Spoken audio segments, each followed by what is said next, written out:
તો જો મમ્મી તો આવી છે. મમ્મી આપણે શું કરવાનું સાથે? આ ગુંદ બધી કાઢો.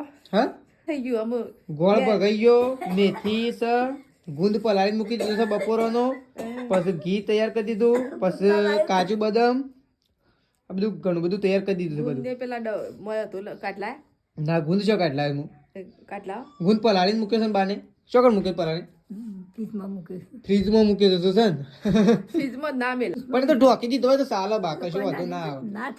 કશું ના ઠરે મમ્મી. અને ઠંડો એટલું સારું કામ ગરમ જ કરવાનું છે કીધું.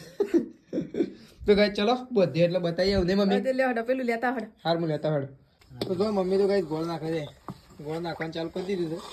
પેલા ગોળનું પાયો આપવા દેવાનું છે. તાસ તો મૂકી દેજો હું જાવ. તો ગાય જો વખત તો સર ગોળ નાખી દીધો છે. બાઈ એમ કીધું કે લોટ ગોળ વધારે પડે તો એ શું ગળી ગોળ ગુંદ ગુંદ ગુંદ. તો ગાય જો આવું ગુંદ ના ખાય તો